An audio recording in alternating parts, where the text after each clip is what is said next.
mate of mine, a lad called Howell Roberts, who's not here tonight. He should be, but he's not. He's away working. For the last 3 years, Howell and I have had a thing called Culture Club, and what Culture Club is Howell and myself swapping once a month a cultural gift to one another. And it's like books and CDs and vinyl and DVDs and Blu-rays and whatnot, and sometimes gig tickets. And a couple of months ago, this thing arrived from Amazon. Apologies for all those who don't like Amazon. And it was a vinyl album. It was a John Tavener album, The Protecting Veil. And I opened it up, and I'd known John Tavener, but I don't know this piece of music. But in it, Owl said, Happy March Culture Club is a John Tavener album. Me and my dad used to listen to it years ago, back in the 80s. It's on Belly Union. It is? Yeah. Because I love Belly Union. It's probably, in the last 15 years, been my favourite label. So Thank you very much. It's an absolute joy to welcome Simon. Hello everyone. Hey. Hey. Thank you very much. Thank you. Nice to be here. Very nice to be here. And that's a proper Bonkers album, isn't it? The Protecting Veil. It's a beautiful record, and it was it's a strange story. Like you, I heard it back in the day, and I was on Discogs, that kind of site that nerds like me obsess about and buy all our records from. And I noticed that it hadn't had a vinyl release.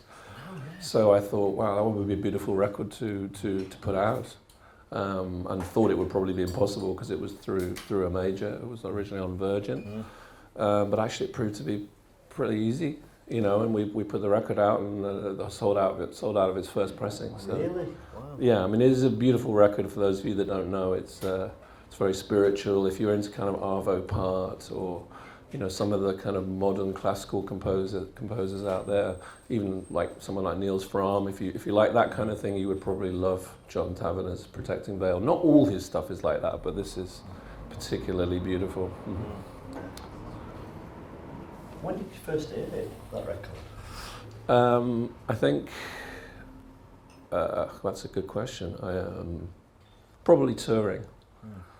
I think when we were touring in the 90s, the band I was in, Cocteau Twins, we used to make mixtapes for the bus, and I would have heard it there.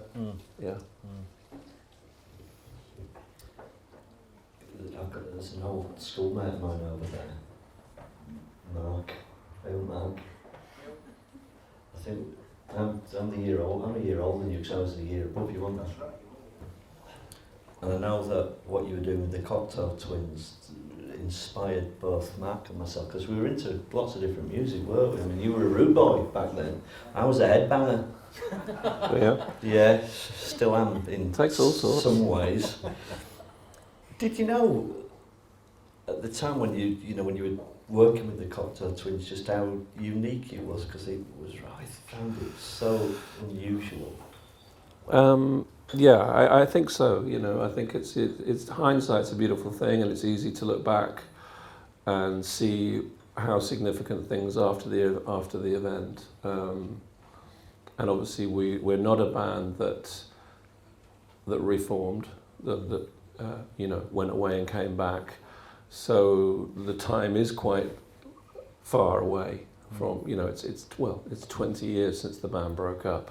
So that gives you a perspective beyond what some bands, like Wire or some of the bands from that era that have reformed, the distance between their releases and their reforming was much smaller. Ours is 20 years. So it's easier for me to look back and have some perspective, even though being part of it means you're never going to see things in the same way that the fans did. Sure. But I do look at it almost like a different life, because it is so long ago. It feels like, oh, I did that? Christ, yeah, I did. It was unique. And working with Elizabeth specifically, is an experience that you know, it marks you forever, and certainly gives me inspiration all the time to hear people talk about that period. I don't sort of treat it like lightly. You know, I don't look at it like, oh well, it's just something I did in the past. You know, I realise how important it was to a lot of people, and still is. And whilst I don't think about it on a daily basis or walk around thinking, hey, I was in the Cocteau Twins, because that would be pointless and stupid, I do appreciate how important it was for a lot of people. And I'm proud of a lot of the music. Not all of it, but a lot of it. What was it about Elizabeth that was so different? Well, she's a very unique person.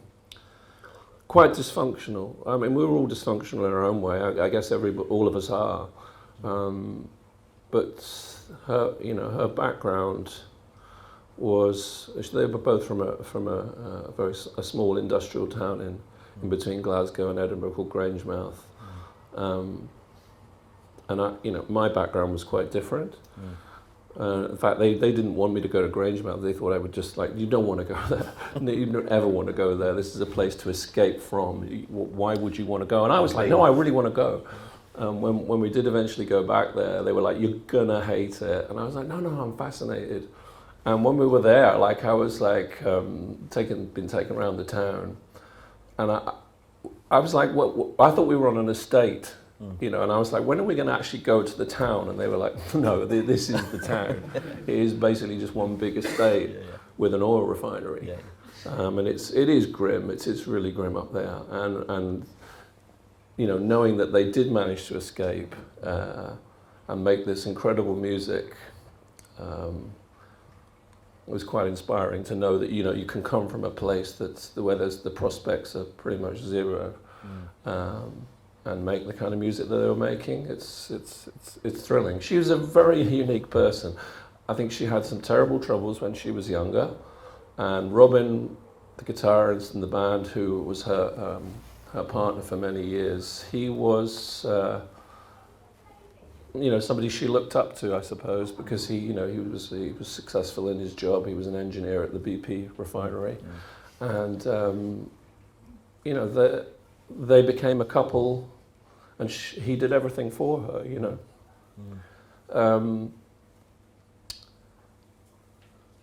Working with her in the studio was incredible because she was untrained, and it was all about improvisation with her. The music was kind of made up as we went along, but also in the other room she would be sitting around kind of absorbing it through the walls, kind of. I was really surprised to read that. You were reading through the answers that you wrote for the Evening Post, which has been published today, and Duncan asked some brilliant questions. And it was a good piece. It's brilliant. If you've not read it, Duncan Seam, the Evening Post, did this amazing set of questions, and to be honest, I was gobsmacked to read that everything was improvised, because it sounds so worked out. Yeah, I know. That is the weird thing about the band, and I think I've certainly struggled since the band broke up with, finding my own voice in music as a musician, because it was unique. Because we even though you hear songs and you think, that must have taken ages for them to do, so a lot of it was really just in minutes. It happened in minutes. And I think when the three of us got in a room and pressed record, something magical did happen. And I know when we did interviews at the time, and journalists would ask us, how do you come up with this sound? And we were like, well, we just don't know. We just press play and press record, and it happens. They're all like, yeah, come on, Noah, what's going on? They thought we were hiding something, but genuinely, when the three of us were in this room making this music, it was a bit like some magic was happening, and I can't honestly really explain it. Other than, in hindsight, I suppose I can look back and think, well, we're all really useless at articulating our emotions or our feelings about stuff, about life. We didn't talk about anything ever. Really? No, but we made music. You know, that was our communication format, if you like. You know, and when we were feeling shit, you'd maybe think, well, the music was it aggressive, or were you taking your anger out? Well, actually, quite opposite sometimes. When we were having a really awful time, the music we would create was often almost like healing music. You know, almost to try and counter the way you were feeling. And then when you were feeling great about something, maybe the music was more aggressive. I don't know, perhaps as a counterbalance to that. Hard to explain it. And obviously we made a lot of records over the years. And to be honest, a lot of them were drug related. You know, we were on different drugs at different times. And the records are often influenced by those drugs. That's the truth. Which is your favourite drug? I'll let you decide which way you want to take that. That's a long answer, that one. How long have we favourite got? record? Favourite record, I would probably... Bluebell Knoll and Heaven in Las Vegas are probably the most complete sounding records, I think. Thank you. And they were both quite enjoyable to make at various moments. I should explain that the relationship between in the Cocteau Twins was a complex one. For those that don't know the band's history, Elizabeth and Robin were a couple for a large part of our history. And there were enormous drug problems in the band. Robin was this is nothing I'm revealing that isn't out there in public. I'm not telling any secrets really. He was a massive drug addict, and whilst we all partook at various points and at various levels, Robin was definitely the one who didn't go home at night. He stayed out for weeks and days and weeks. And being in a band with somebody where that is a huge kind of elephant in the room does take its toll on emotions and relationships naturally. I mean, if you just get fucked up every now and then, it's not a thing. But if it's a daily thing, then it obviously takes its toll. And it was around about the time of Heaven in Las Vegas that was really coming to a head. So I think those records where the drugs were like causing problems maybe give the energy of those records an even greater weight, and the ones that came after were quite messed up records because we were just. It's a long story. I don't know where to start. We've got as long as you have to sort of take me back or prompt me, otherwise I'll just ramble on incoherently. So, Chinwag is a chat about life and whatever else comes up. So, okay. So where do we go? Just ramble. What's that? How did the band meet? How did the band meet? Yeah. Well, I met them, actually the first time I met them was, I was working in a record shop, Beggar's Banquet record shop. It's my first ever job. Probably the best job you could ever get. It's a first job, 18 years old. There was a few cool record shops in London, and that was probably the coolest. And it was very small, just selling punk and reggae records. And upstairs from the record shop was 4AD. And Beggar's Banquet and Situation 2, which was another little label from that period. And I was in a band on Situation 2, a band called The Drowning Craze, who you don't need to Google or worry about. It's like best left alone, I would suggest. And so they actually, Robin and Liz arrived at the shop with Will, the original bass player, about 9:30 in the morning. On one of the weekdays that I was in the shop, and the shop was due to open I think at 10, and there's this knock on the door and these strange looking individuals appeared at the door, and I opened the door and I said, can I help you? And in their thick Scottish brogue, we're here to deliver our record to 4AD.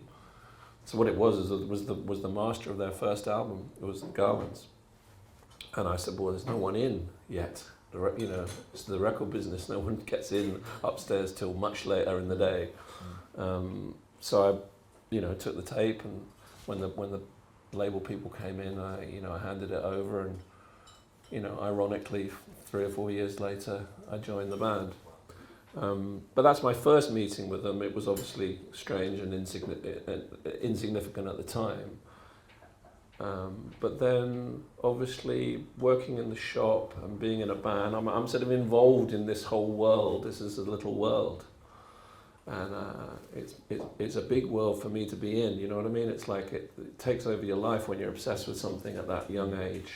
And going out every night in London, seeing the Buzzcocks, the Slits, Joy Division, Public Image, it's like you could not pick a better time to be my age in London. I was born in '62, so when punk happened, I was just 14, and I wasn't really that crazy about music until punk happened, and then that sort of my eyes opened up. And then getting this job in this little punk shop, it was like the greatest job in the world. And then being in a band, and then becoming friends with a lot of the bands that I was fans of. It was incredibly cool. Now I had a little funny Saturday job working at an 8-track studio in Camden, and I knew Robin and Liz quite well by now. We were sort of friends, and I remember asking them if they want. We're having a conversation. I just said, by the way, the owner of the studio is going away next weekend, and you're more than welcome to come and use the studio. I'll just let you in, and you can, potter about and do whatever you want. And so it happened. I let them in, and then Robin said to me, "So what do you want to do then?" I said, "What do you mean, what do I want to do? You do whatever you want to do." They were like, "Well, we thought you wanted to write some songs with us." I was like, "Wow, where did you get that idea from?" That was not in my mind at all. So one thing led to another, and he said, "Well, have you got any bass lines?" And I was like, "I don't know, I've got something." So I plugged in my bass, he plugged in his guitar, and within about 10 minutes, Liz had gone out for chips. By the time she'd come back, we had this song recorded, and that recording was the version that appeared on the record. It's a song called Milli Millinery, which is on the Pink Opaque, and I mean, very strange. She came back in and she was like, "What the fuck? That's amazing. What is that? It's the best thing I've ever heard." So anyway, they went back to their life. I went back to my life. I didn't hear from. What's that? It's a stonking bass line, by the way. Oh, cheers. Listen to it, just bang. Very nice of you to say so, thank you. My ego is nicely boosted now, thanks.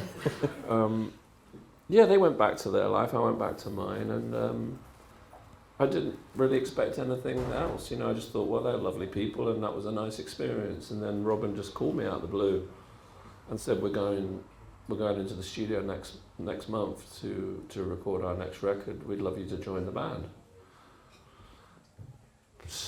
I was like, okay, I'll be there, and that was it. It was I was in another shitty job in another record shop because that one had closed down, working at Our Price Records, which I really hated.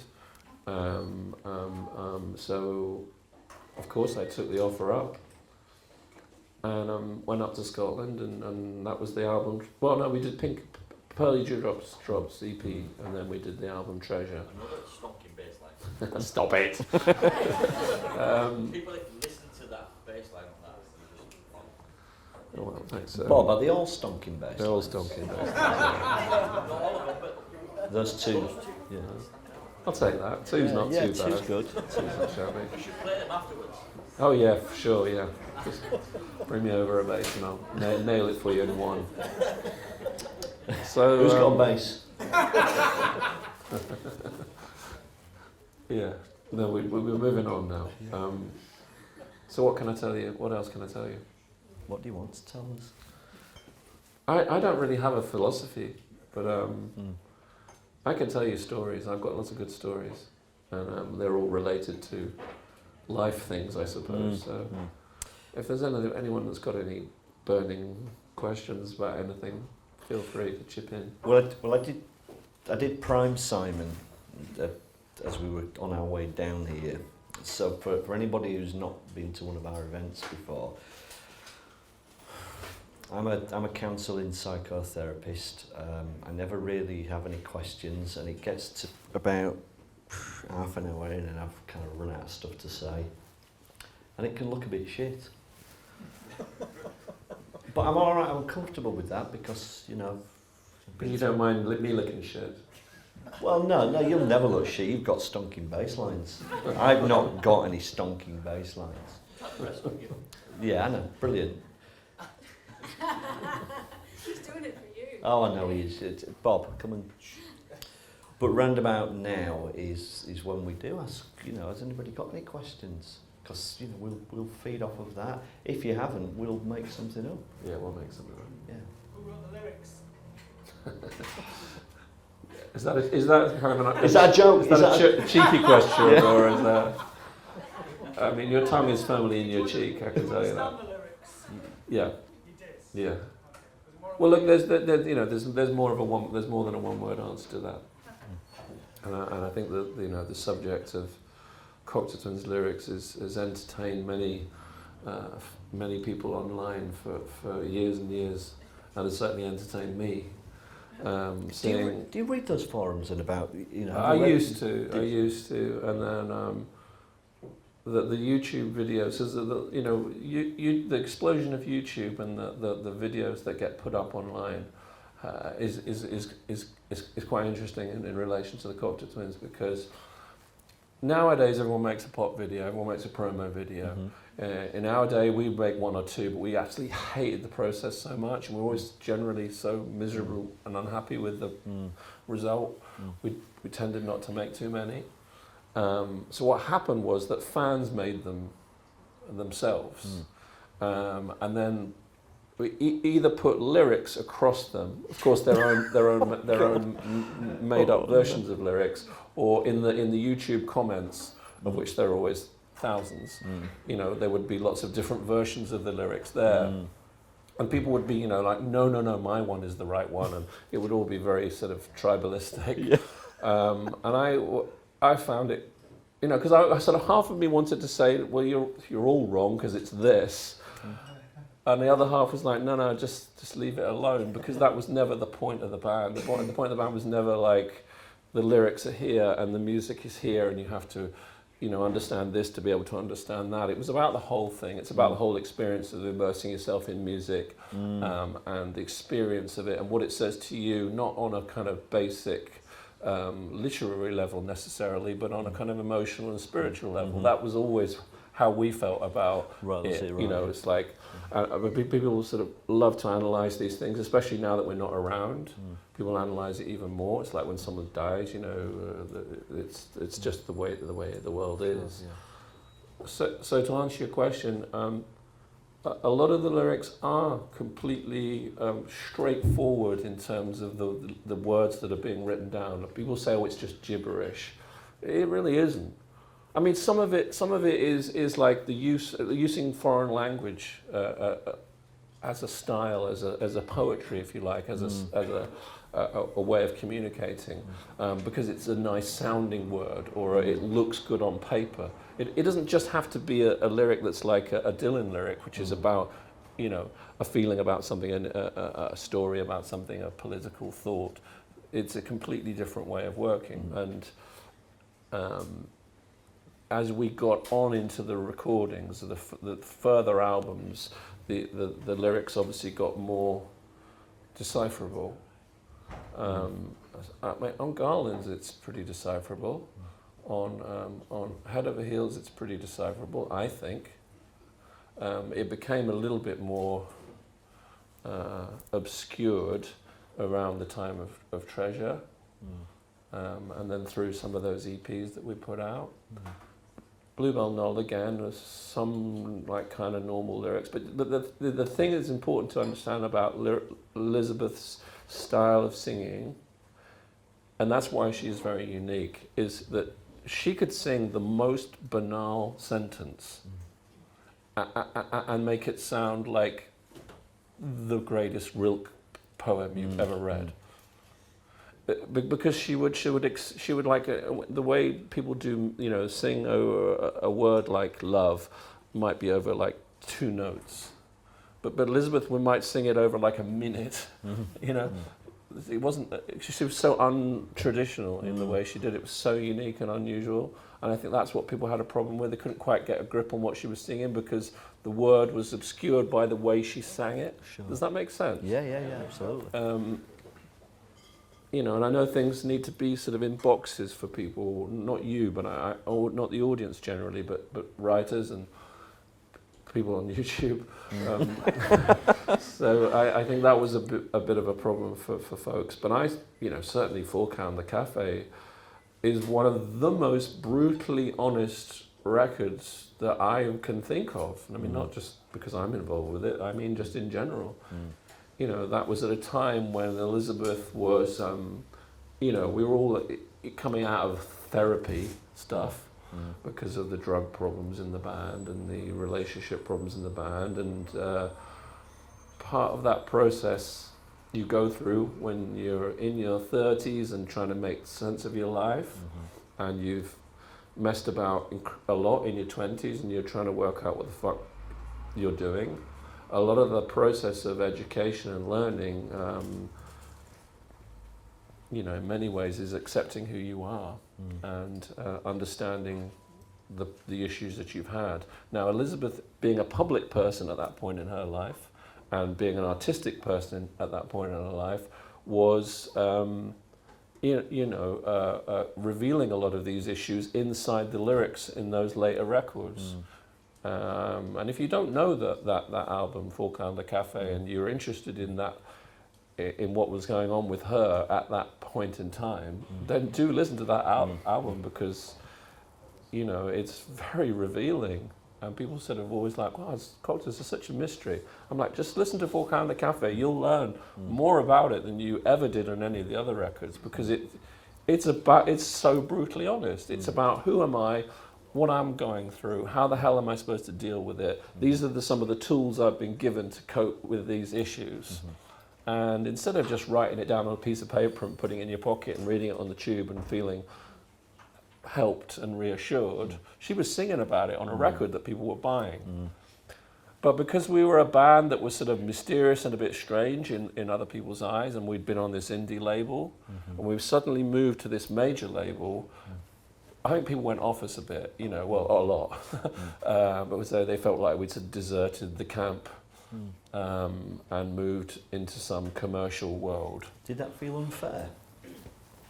We were too off our trolleys to notice what anybody really thought, to be honest with you. We at that point, didn't read stuff, what people were saying, and I don't really know, but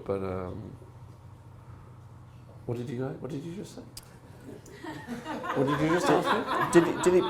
Did it bother you? Did it bother you that maybe people felt like that? But you're saying that you were. Well, no. I mean, the people are never going to really understand the truth of why you do something, and even if you say in an interview, "Oh, I did it because of this," it doesn't always tell the full story. I mean, the reason we left 4AD, that's a massively complex story. It's not a 5-minute conversation either. I can tell you now it was a fucking stupid thing to do, and I wish we'd never done it, but we did it. And the reason we did it was sound at the time, and there were good reasons for doing it. But knowing what I know now, it was naive beyond belief. 4AD was a lovely label, is a lovely label, and it was run by an amazing person who's been a huge influence on my life, Ivo Watts Russell. Sure. No problem saying that at all. But there were financial issues related to us and being on the label that we weren't so happy about. Okay. Right or wrong. I'm on the other side a bit now, so I can see it from both sides. Yeah. But at the time we felt kind of upset about it, and we weren't we definitely weren't very good at talking we're good at shouting, or Robin was good at shouting about, because like, you know, gets angry quite a lot, and then we'd have big rows, and I'd kind of sit in the back going, yeah, totally. But, you know, you know, we did upset a lot of people in the 80s and early 90s. You know, I mean, we never, with the BBC, I mean, we upset a lot of people there over the years.